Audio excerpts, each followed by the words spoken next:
Hello everyone, welcome to my new blog. তো আজকে বেরিয়েছিল ঝলমলে রোদ, আর আমি তার মধ্যে ছিল না আমার খুশির কোনো সীমা। কারণ আমি একটা জিনিস দিয়েছিলাম অর্ডার, আর সেটার মেসেজ দিয়ে দিয়েছিলাম যে আসছে। তারপরে আমি গিয়েছিলাম আনতে ওটাকে। তো দেখো চারিদিকে জল কমে গেলেও আমাদের এই রাস্তাটার কাদা কোনো দিনই কমে না।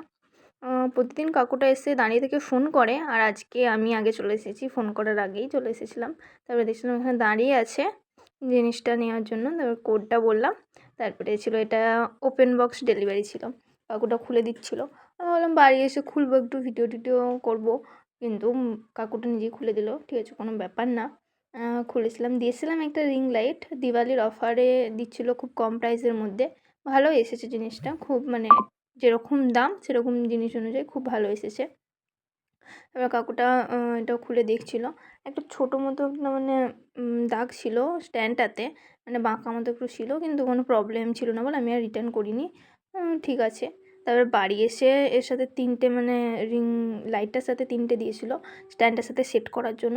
আমি এটা কি এর ঘাড়ে ওটা ওর ঘাড়ে ওটা করে করে ফার্স্ট টাইম যেহেতু সেট করছিলাম, হচ্ছিলো না, একটু ইউটিউব দেখেছিলাম। ইউটিউব দেখেও কিছু কাজ হলো না, নিজের মানে মন থেকে এটার পরে এটা হতে পারে, ঠিকঠাকভাবে দাঁড়াচ্ছে, সেট করছিলাম। প্রথমে ভুল করেছিলাম, তারপরে আবার এটাকে খুলে আবার নতুন করে মানে সেট করছিলাম। দিয়ে তারপরে এটা যে মানে যেমন তেমন করে মন মতো করে, জানি না এখনও পর্যন্ত জিনিসটা ঠিক কী হয়েছে। তারপরে এটা ঠিকঠাকভাবে দাঁড়িয়েছে। তারপরে দেখো আমি লাইটটা জ্বালিয়ে ভিডিও বানাচ্ছিলাম, আর এর সাথে দিয়েছিল বাবাল র্যাপ, সেগুলো আমি ফাটাতে থাকি। আর তোমরা যদি ফেসবুক থেকে দেখে থাকো চ্যানেলটা ফলো করে দাও, আর যদি ইউটিউব থেকে দেখে থাকো তাহলে সাবস্ক্রাইব।